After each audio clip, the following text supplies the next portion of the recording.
eu vou iniciar com uma música, tá? E depois fazer algumas saudações.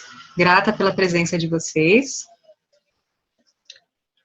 Ó lua rainha, ó a lua é minha, é de quem quiser.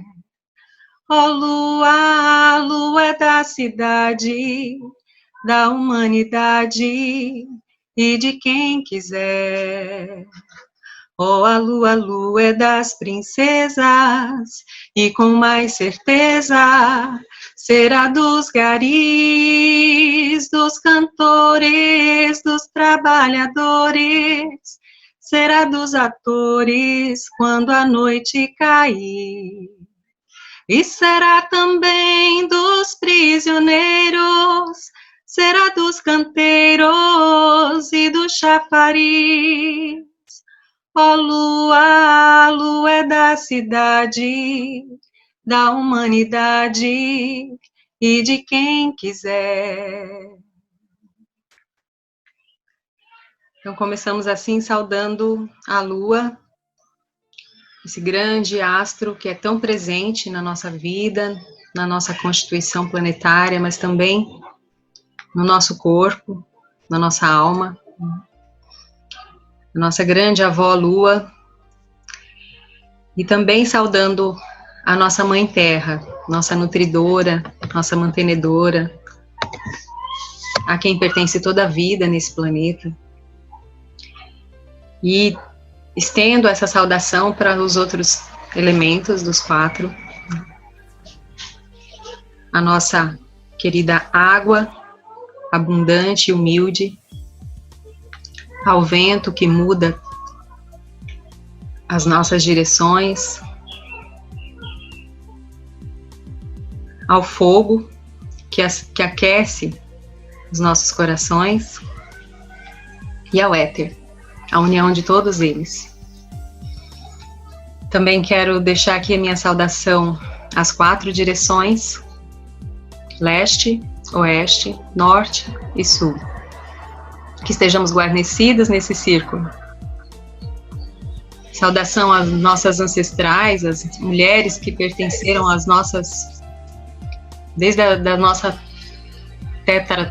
tataravó, a nossa trisavó, nossas bisavós, nossas avós, nossa mãe. Saudamos umas às outras como mulheres que somos, poderosas, abundantes.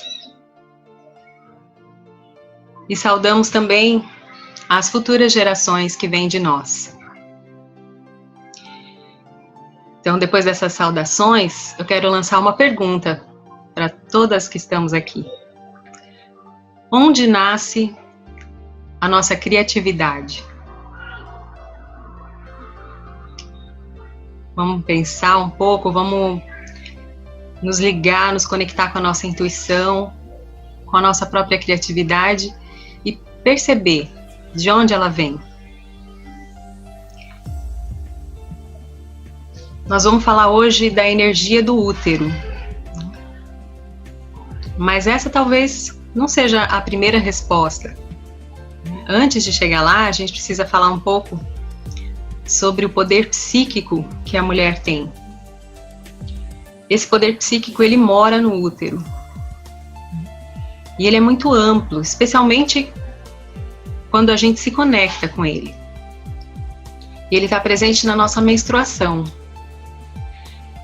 Hoje, quando a gente fala de menstruação, né, nessa nossa vida moderna, muitas de nós estamos, assim, muito afastadas ainda desse poder.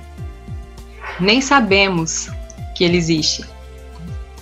Algumas já se aproximaram, já conseguiram se reconhecer nessa natureza feminina e até de reverenciar a menstruação como algo sagrado. Após a menstruação, o nosso organismo ele está limpo de muitas impurezas e principalmente das impurezas energéticas. Assim a gente fica apta a receber os registros desse poder. E muitas vezes, para objetivos mágicos, né? A gente pode trabalhar esse poder, e logo após o período menstrual é quando o nosso organismo está mais limpo e quando a gente está mais apto a receber pela intuição, pela magia, se conectando com a cura. Por isso, a gente nunca deve maldizer o momento que a gente está menstruado. Faça esse pacto com você mesma, nunca mais reclame, nunca mais maldiga esse momento. As grandes bruxas, elas não podem fazer isso, porque é aí que reside um grande poder. A menstruação tem que ser um tempo de celebração como mulher. O afastamento disso criou um grande número de doenças que se originaram daí. Nas culturas nativas, a menstruação ela era reconhecida como um momento de poder.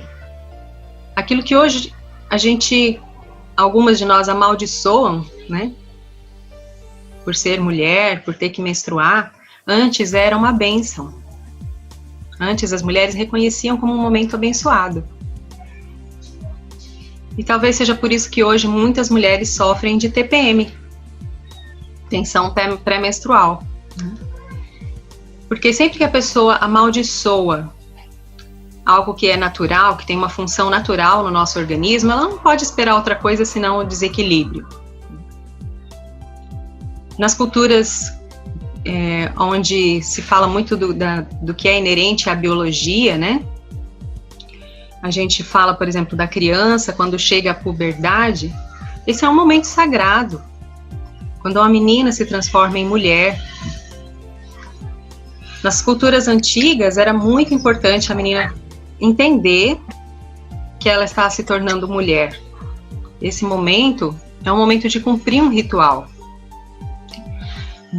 Eu convivi durante um ano numa aldeia indígena no Xingu, no Baixo Xingu. Eu convivi com essas mulheres nativas, indígenas, da tribo Juruna, Yujá. E lá eu aprendi algumas coisas com elas, coisas muito ricas. Eu aprendi, por exemplo, como é que elas fazem o ritual de passagem das meninas quando elas se tornam mulheres, né, na primeira menstruação. É um momento de reclusão que talvez não seja muito fácil da gente na vida urbana, nessa vida moderna, que a gente faça algo parecido. Mas é possível que a gente se sintonize com a nossa própria força interior nesse momento. E que a gente prepare também as nossas filhas, sobrinhas, netas, que a gente prepare as mulheres que estão passando por esse momento para receber esse poder, essa força. É uma força, um poder que traz fertilidade. E isso é a força criadora da vida nesse planeta. É a nossa força mais potente e ligada à Mãe Terra, à nossa Mãe Natureza. Então, o significado dessa mudança, para conhecer qual é o meu papel nesse planeta enquanto mulher, né? Qual que é o meu propósito? Quando eu passo a conhecer isso, através da minha mãe, através das minhas avós, das minhas tias, da comunidade onde eu vivo, isso se torna parte de mim também. Esses conhecimentos delas, a sabedoria delas, se torna parte de mim. E quando a gente não faz isso, né? Quantos problemas aparecem aí na nossa atualidade, né? Relacionados a doenças com relação ao nosso sistema sexual, né? Reprodutivo, câncer, inflamações, né? No colo do útero, no útero, no nosso sistema urinário, que talvez a gente não pare para pensar que talvez tenha uma relação com isso, né? Em como nós ingressamos. Nós tivemos um ritual de passagem que nos apresentou esse mundo. Como foi isso pra gente, né? E como nós queremos passar isso para frente? Talvez a gente não tenha recebido essa apresentação da melhor forma, mas será que é dessa forma que eu quero passar, né? Da mesma forma que eu fui apresentada? Como pode ser melhor? Os meninos também passam por rituais de passagem, né? Rituais de iniciação nas tribos indígenas, mas é diferente das meninas, né? Geralmente o movimento deles está ligado à primeira caça, ao primeiro momento de ir junto aos homens para uma tarefa de subsistência, né? O momento das meninas é muito mais bonito, muito mais significativo. Nessa aldeia onde eu morei, as mulheres têm uma pintura corporal diferente para esse momento, né? Elas se pintam com genipapo, elas ficam reclusas cada um, né, na sua casa de origem, durante, às vezes, um mês, às vezes mais que isso, se preparando para o desabrochar que é ser uma mulher, né? Não só no significado reprodutivo, não só para uma preparação para a vida de casada depois, mas também para os conhecimentos que ela tem que receber das suas ancestrais. Isso por volta dos 13, 14 anos, né, acontece nas meninas nas aldeias. Hoje a gente tem visto meninas com 8, 9, né, 10 anos de idade já nesse momento de menstruação, né, da primeira menstruação. E essa fase ela é assinalada por um ritual nas aldeias, e a importância energética da menstruação é reconhecida. E isso não é de agora, esses povos não fazem isso de agora, é uma coisa muito antiga, né? Existem dados, por exemplo, do Egito Antigo, em papiros, né, datando de 1500 a.C., que mostram registros na história, também na Grécia, na Índia. Tem vários registros, né, nas civilizações antigas de como esses rituais de passagem eram feitos e a importância energética deles. Então, quando foi que começou a se perder isso, né? Quem foi que trouxe o contrário? Foi Aristóteles quem afirmou pela primeira vez que a menstruação era um sinal de inferioridade feminina diante do masculino. E o inverso do que diziam as culturas americanas primitivas, né? Elas acreditavam que as mulheres, nesse período, elas estão em um estado especial de poder. E por isso, elas eram dispensadas das atividades comuns do dia a dia. Elas ficavam afastadas com atividades próprias, né, por se tratar de um período de limpeza, quando elas estavam assim, eliminando as energias impuras. E isso exerce um papel muito importante, não somente para a saúde dessas meninas, né, para a saúde física, essa saúde energética também. Então, cada menstruação é uma oportunidade de limpeza energética. E quando a mulher se afasta disso, condena isso, maldiz, né? Quando a mulher não suporta, renega, o que ela está fazendo? Ela está renegando uma parte do corpo dela, né? Uma função importante do corpo dela. E ela muitas vezes nem sabe a importância que isso tem. Muitas mulheres até preferem usar, por exemplo, anticoncepcionais contínuos, né? Tirar esses desconfortos. Muitas vezes essas mulheres têm, até por estarem afastadas dessa sua própria natureza sagrada. E existiu um médico obstetra chamado José Laércio do Egito. Ele escreveu um livro chamado Sagrado Feminino. Ele também era médico homeopata. Ele foi o primeiro a trazer os florais de Bach aqui para o Brasil, né? Morava em Pernambuco. E esse médico, quando escreveu esse livro, ele conta algumas informações assim muito finas. E ele questiona assim também algumas coisas para que a gente faça uma reflexão, né? O homem, ele não menstrua. Então, ele não dispõe dessa porta de eliminação, que é a menstruação que a mulher tem, que é uma porta de limpeza. O homem, ele faz essa limpeza de outras formas. né? Tudo que é orgânico nosso, que sai do corpo, ele tem uma função. O esperma, quando sai do corpo, por exemplo, também tem essa função energética de limpeza. Mas ele precisa manifestar isso e ter um equilíbrio nisso também. Nós temos a oportunidade mensal de fazer isso. E o nosso útero, ele é como se fosse uma caverna. É uma bolsa de energia, é um receptáculo. Ele é o nosso cálice sagrado. O útero, nas tribos norte-americanas, né, as mulheres têm o que é chamado de tenda negra ou tenda da lua. No Oriente é chamado de tenda vermelha, né, que são momentos onde as mulheres da comunidade se reúnem, e é muito comum que essas mulheres todas tenham o período menstrual com o ciclo regulado, né? Todas elas têm o período menstrual ao mesmo tempo.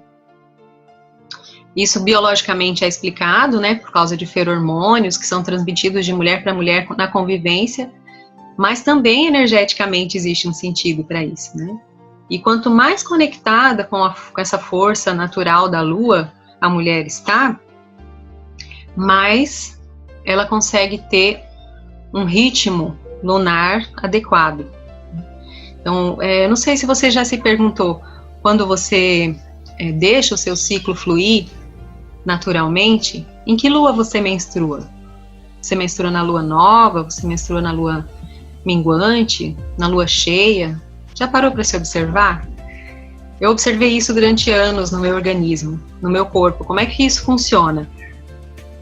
Eu já tive períodos de conseguir controlar o período que eu vou menstruar para perceber, assim, que energias me tocam se eu menstruo na lua cheia, por exemplo.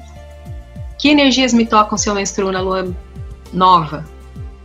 Como é que fica o meu emocional? Como é que fica a tal da TPM? Né? Será que isso se intensifica dependendo da lua? Não sei se vocês já fizeram esse estudo especialmente, pessoalmente em vocês, mas eu fiz isso em mim. Inclusive, durante esse período de estudos, eu tive os meus filhos. Eu tenho 3 filhos e cada um nasceu numa fase da lua. Então, eu tive a minha primeira filha na fase da lua crescente. E foi exatamente na mesma lua em que eu a concebi. 13 luas depois, ela nasceu. O meu segundo filho nasceu na lua cheia.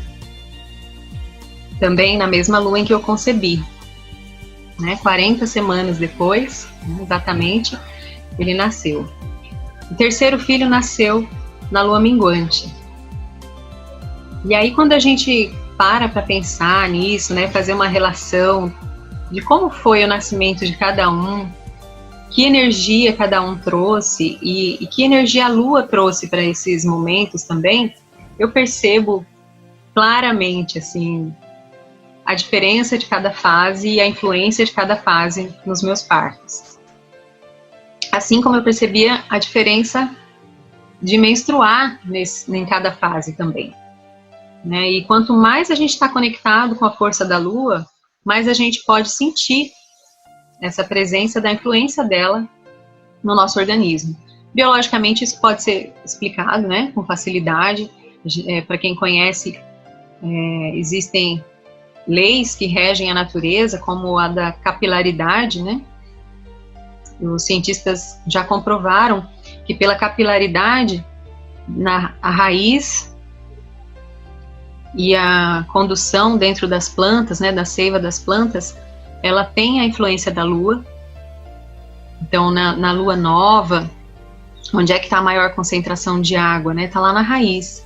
E na lua cheia, essa capilaridade, ela puxa para cima da planta, então a seiva da planta está mais cheia, está mais intensa, o fluxo da planta. Assim acontece também no nosso organismo, Nós somos como a terra. 70% da nossa constituição é água, e a lua é que rege, domina essa água dentro do planeta e dentro de nós também. Então, quando a gente menstrua na lua cheia, quando o nosso endométrio está grosso, está ampliado, pronto para conceber, e aí essa concepção não acontece, a gente faz essa limpeza na lua cheia, e aí o endométrio descama, né? Essa camada do endométrio descama, e a gente menstrua, se limpando energeticamente, se limpando organicamente, e esse sangue, ele tem uma energia muito poderosa, né? As cavernas, elas têm energias muito poderosas porque são bolsões de energia na Terra, né? Onde essa energia está acumulada, ela está depositada, e a nosso útero é como uma caverna. Essa energia fica depositada ali naquele sangue. E aí, quando esse sangue se desprende do corpo, é uma energia poderosa. Então, se a gente parar para sentir o cheiro que tem esse sangue, ele não é um sangue impuro só porque a gente está fazendo essa limpeza, né? A água, por exemplo, a água, o nosso corpo ele é constituído de 70% água, e essa água está muito presente no nosso sangue. É o mesmo sangue que quando a gente corta um dedo, e a gente, né, até costuma chupar o dedo assim, é o mesmo sangue, não é diferente, né? É o mesmo sangue puro. Que cheiro ele tem, que textura ele tem, que cor ele tem, né? O sangue é a vida, né? Tanto que quando uma pessoa perde muito sangue, ela é sujeita a perder a vida. Então, quando a gente para estudar sobre isso, a gente pode se remeter lá às civilizações antigas, né? As pós-Atlânticas, né? Da civilização Atlântida, as principais são o Egito e a civilização céltica, né? Dos celtas. No Egito, se constituíram assim mais as ciências exatas, né, a filosofia, e já os celtas não, eles se aprofundaram mais na questão da fecundidade, da fertilidade, da reprodução, e isso fez toda a diferença na sociedade egípcia e na sociedade céltica, no linguajar, na cultura. Mas tanto uma quanto a outra tinham um respeito profundo pelo feminino. A sociedade céltica, por exemplo, ela não era de natureza matriarcal, né? O homem era quem exercia as funções de comando, mas sempre considerando a importância do sagrado feminino. Era considerado um deus, um ser supremo, né? Mas para existir na Terra era mais importante a grande deusa, simbolizando essa polaridade feminina, né, respeitando essa polaridade. E aí a gente passa para outras fases da vida, depois da primeira menstruação, onde a gente tem essa oportunidade de se ligar com a limpeza energética que a gente pode fazer a cada lua. E aí vem também os momentos de gestação, que também é um momento de grande poder. E eu posso deixar depois no chat aqui para vocês o meu contato para a gente conversar mais sobre isso, né? Porque a gente não vai ter muito tempo para aprofundar no assunto. Mas tem muita coisa para ser estudada. Eu posso colocar também algumas referências bibliográficas, né? Coisas para a gente continuar o estudo. Se cair aqui o nosso tempo, a gente volta no mesmo ID. Tá? Para continuar aqui a nossa conversa, porque depois eu quero ouvir vocês também. Mas aí a gente falando desses rituais, né, de passagem, a gente tem a gestação como um momento de maior criatividade do nosso organismo, né? A gente cria um outro ser biológico dentro da gente, mas que também é um ser energético, que também tem espírito dentro, né? E quando nasce, esse espírito nasce junto. Então é a força da vida dentro de nós. Nós somos a representação dessa mãe terra, dessa mãe que é feminina, que é acolhedora, que é nutridora. Nós temos essa capacidade dentro de nós. É um poder infinito. É um poder infinito isso que nós temos dentro de nós. E aí, depois desse período de fertilidade que a mulher tem, vem a menopausa, que é outra questão, assim, riquíssima para a gente conversar, né? Como que as mulheres hoje veem a menopausa? É um momento crítico, né? Ao invés das mulheres verem essa fase como uma fase vital de sabedoria feminina, muitas mulheres veem como a decadência, né? Pronto, acabou. Acabou a minha vitalidade, acabaram os meus ciclos, eu não sou mais fértil, eu não sirvo mais para nada. E é muito o contrário disso, né? Muitos distúrbios da menopausa, né? Aqueles calores, a falta de libido, a falta de lubrificação vaginal, são coisas que têm uma causa biológica, mas também tem uma causa energética, né? Quando a mulher, durante toda a sua fase fértil, né? Em todas as luas, ela manteve esse compromisso com ela de limpeza energética, de conexão com esse poder pessoal, ela não sofre quando chega a menopausa, ela já aprendeu a fazer essa limpeza. Então ela usa isso a favor, né, a favor da sua própria constituição biológica e energética. E aí tudo aquilo que devia ser eliminado continua retido no organismo quando a pessoa não faz essa reverência, né? Quando a pessoa não tem essa compreensão. Isso gera uma pressão tremenda dentro da mulher. Por isso que a mulher menopáusica é um poço de problemas, quando ela deveria estar limpa e apta para receber um influxo direto da intuição e da sabedoria, ela bloqueia isso, né? Muitas mulheres passam a vida toda bloqueando isso, negando, eu não quero perceber isso em mim, eu não quero sentir, né? Isso, e aí vem, né, na menopausa, os calores excessivos, o desequilíbrio hormonal. Eu não sei se vocês já ouviram falar da Sibila, né? As grandes profetisas das civilizações da humanidade, a Sibila é uma das maiores delas. E quando a gente fala dessas profetisas, elas tinham idades variadas, né? Tinha jovens, mulheres ainda no período fértil, mas as mais famosas, as mais sábias, as mais intuidoras eram as mulheres que já tinham passado para o período da menopausa. As grandes sábias, as grandes intuidoras, as visionárias, elas já tinham trabalhado toda a sua energia. E aí, nesse período onde ela não tem mais essa limpeza energética no período menstrual, ela passa para uma outra fase, né? E isso também precisa de um ritual. Isso também precisa de um ritual de passagem. É um ritual de passagem para a sabedoria.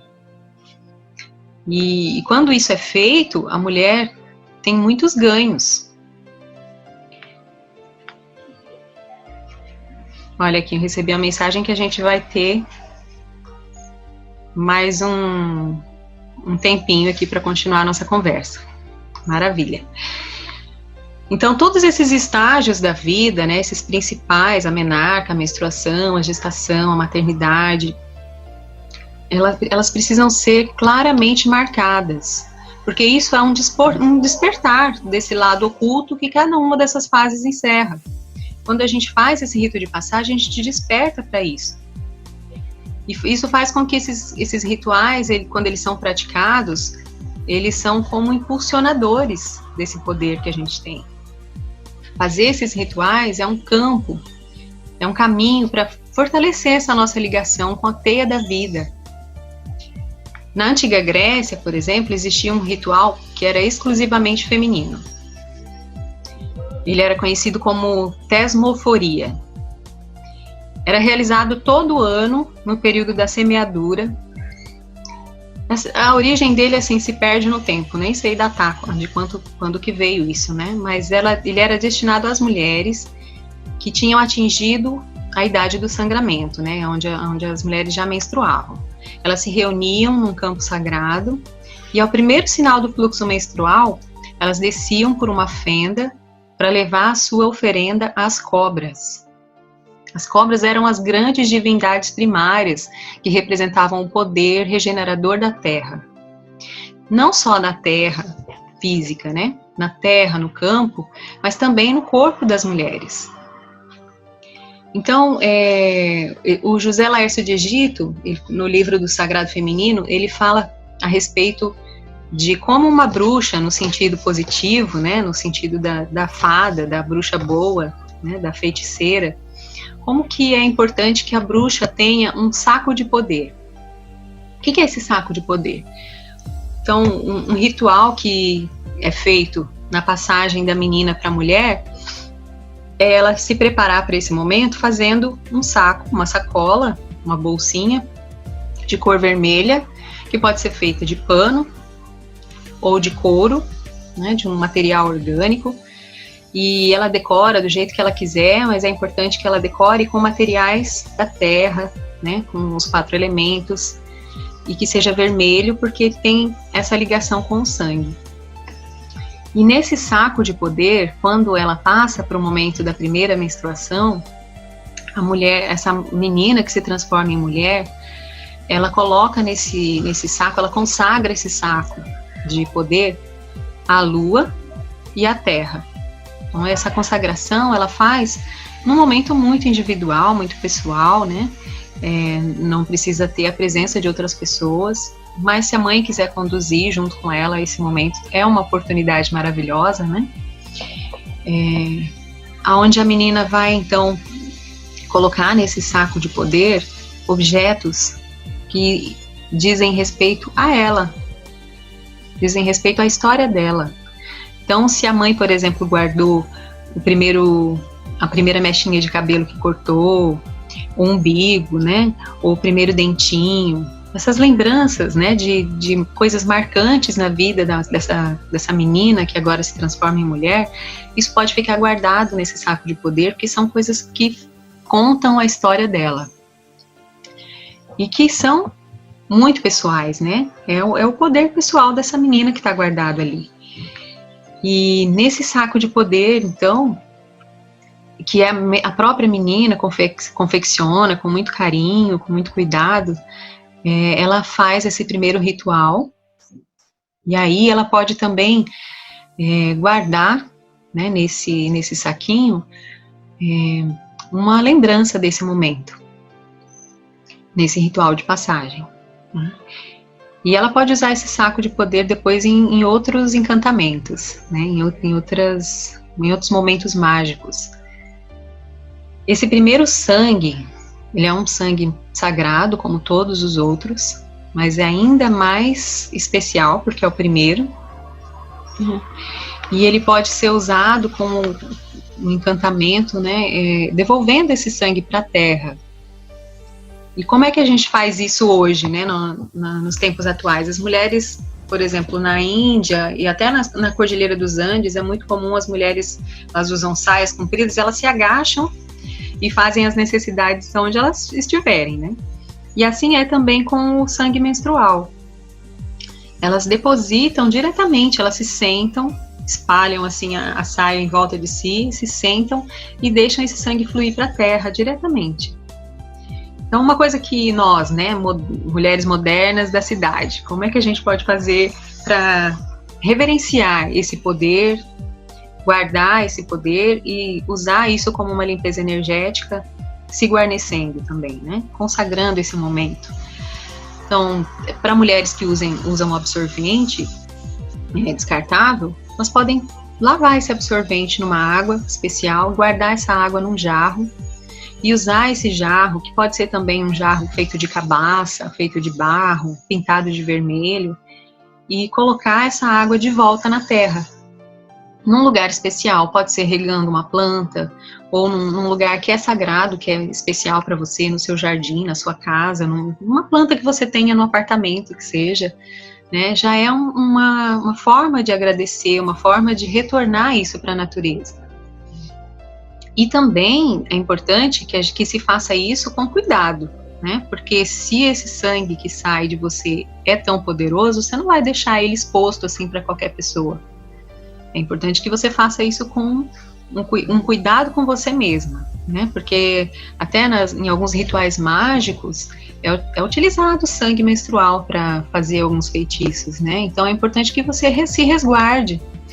Algumas energias, né, algumas energias vampirescas, por exemplo, elas se aproveitam desse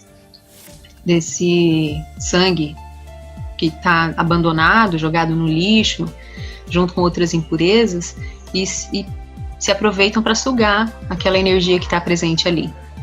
Você não vai querer que uma energia que saiu de dentro de você esteja assim, né, em qualquer lugar. Tenham cuidado com isso também, então, né, de colocar num lugar que seja sagrado para você. E para as mulheres que usam, por exemplo, o coletor menstrual, né, fica mais fácil de recolher esse sangue, lava o coletor, guarda aquela água e coloca de volta na natureza, num lugar especial. Ou para as mulheres que usam absorvente de pano, as mulheres que usam absorvente de pano ainda têm mais contato, né, com esse sangue. Elas lavam com as próprias mãos, não sentem nojo disso. Isso é uma forma da gente trabalhar também, né? O que é sagrado para nós, a gente não precisa sentir nojo. Pelo contrário, né? Se é uma coisa tão especial, tão poderosa, que traz para a gente a vida, que dá para a gente a oportunidade de gerar uma vida dentro de nós, a gente tem que reverenciar isso com respeito, como algo sagrado. Então tem essa consagração, né, desse poder da terra, da lua. Essa cabaça, o jarro, ele é um objeto especial, um objeto de poder também, deve ser guardado com bastante respeito, né, por essa mulher. E porque tanto a lua quanto a terra, ela tem essa força gravitacional, mas também tem uma força energética que a gente não vê, né? A medicina chinesa, a acupuntura, né, traz muito isso, e é o quê? Uma medicina que é milenar, né? Muito mais antiga do que a nossa medicina alopática. Né? E traz ensinamentos preciosos para a gente em relação ao como que é o fluxo da Terra, né? Como que é a energia da Terra, como que essa energia está presente em nós, né? Através também de canais de energia que a gente tem no nosso corpo, nossa chakra base, né? Como que isso funciona? Então, se a gente se conecta com isso, a gente aprende, por exemplo, que na fase crescente, a gente pode imaginar, a gente pode fazer um exercício de imaginação para começar a entrar em sintonia, né? O nosso corpo entrar em sintonia com essa energia da lua. Então, um exercício é a gente fazer assim, na fase crescente, a gente procurar imaginar o nosso útero aumentando suavemente de volume, né? A menstruação ocorrendo, então, na fase da lua cheia, que independentemente do processo, que isso determina, quem determina é a nossa mente, né? A nossa mente que coordena e comanda as nossas funções orgânicas. Então, se a gente passa a fazer esse exercício imaginativo, isso flui. E progressivamente a gente vai regularizando esse processo. Talvez, né, com crenças muito arraigadas ainda no nosso padrão, isso não aconteça assim, em 1 ou 2 meses. Talvez precise de um exercício mais frequente. Mas se a gente acredita nisso, se a gente consegue colocar a nossa energia nisso, progressivamente isso vai se regularizando e vai entrando em sintonia com a lua.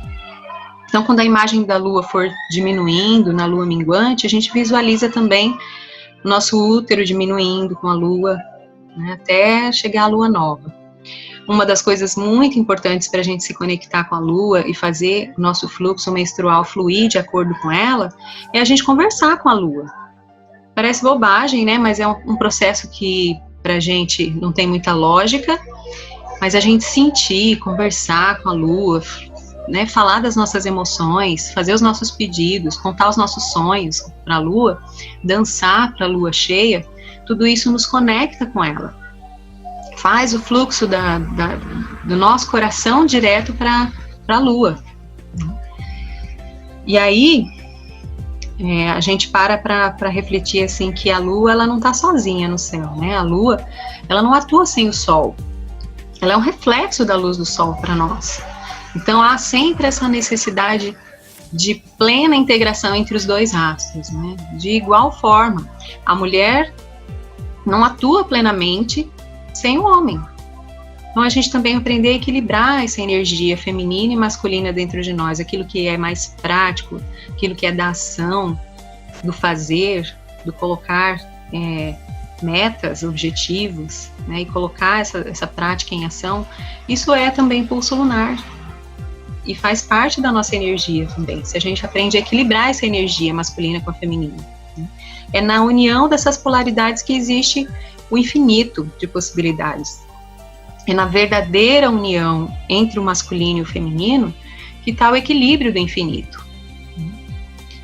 Hoje a gente tem movimentos, né, como, por exemplo, a luta pelos direitos civis, né, pelos direitos das mulheres. E isso tudo é muito importante, mas isso não tem valor nenhum se a gente não conciliar o reconhecimento do nosso verdadeiro poder. E o verdadeiro poder está na nossa reconciliação com a natureza feminina, com o nosso sagrado feminino. Se a gente não fizer isso, a gente está se enganando. Né? De que adianta a mulher conquistar tanto espaço na sociedade se ela não se olhar verdadeiramente com o seu poder, se ela não se reconectar com esse poder feminino? Porque a gente pode dizer que todos os nossos órgãos são importantes, mas em especial a gente tem o cérebro, o coração e o útero, como fontes. Né? O cérebro ele comanda todas as funções do organismo, em especial as atividades do intelecto. Né? O coração, por ele alimentar todo o organismo, sediar as emoções, os sentimentos, né? Tem o fluxo do sangue que passa por ele, é como se fosse um filtro. Mas o útero, ele é um gestor no processo de manifestação da vida. Ele é um condensador de energia. Então, vamos dizer assim, que essa tríade, né, cérebro, coração e útero, são os mais importantes. São aqueles que realmente regem a nossa presença. O poder energético do útero, ele pode ser muito ampliado, e a energia sutil pode ser muito ampliada quando a gente utiliza em rituais, quando a gente se faz uso deles. Quanto mais forte for o útero, mais saúde genital a gente sente. E a qualidade da energia que permite essa riqueza de intuição fina que a gente percebe, né? Então, alguns rituais, eles favorecem a energia, favorecem a saúde do útero. A gente pode estudar mais sobre isso. Os povos antigos, eles usavam as cavernas para as atividades místicas, por causa da grande quantidade de poder que contém as cavernas. Uma caverna, ela concentra tanta energia quanto a superfície da Terra, mas lá é um bolsão de energia, né? E assim também as correntes de energia da Terra tendem a confluir para essas cavernas e ali elas ficam depositadas. Então essa é a mesma razão pela qual a gente deve considerar o nosso útero. Além das funções clássicas, né, conhecidas, orgânicas, ele atua como um condensador, como um repositório de energia. E isso é importante porque é onde o processo de vitalização da matéria orgânica se estabelece para dar vida orgânica a um novo ser. Não é pouca a quantidade de energia sutil que a gente sente e que se faz preciso para que o processo de vitalização se processe adequadamente. Não é pouca energia. Por conter um grande manancial de energia, é que o útero tem esse poder. É nisso que reside o grande poder feminino. E até mesmo porque o coração, né, como um órgão tão importante, e também tem um fluxo de sangue, né?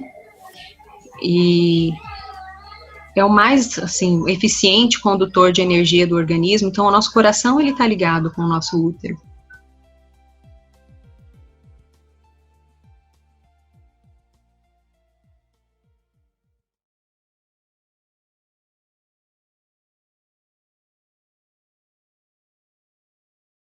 Durante a minha adolescência, né, como muitas de nós, eu fui apresentada para a menstruação como algo assim meio traumático até, né?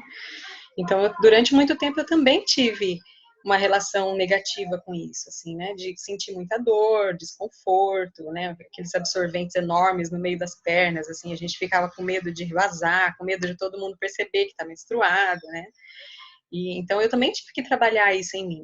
Né, também tive que fazer um resgate. Eu só parei de sentir dor menstrual, de sentir cólicas, de ter microcistos no ovário, de realmente encontrar uma cura no meu sistema reprodutor, quando eu me reconheci mulher, quando eu passei a perceber a importância de eu ser mulher, quando eu me aceitei como mulher, né, quando eu comecei a agradecer por ter o meu ciclo, e aí eu comecei a também fazer um movimento de usar o coletor menstrual, né, de reverenciar esse sangue que sai de mim todo mês e que me renova.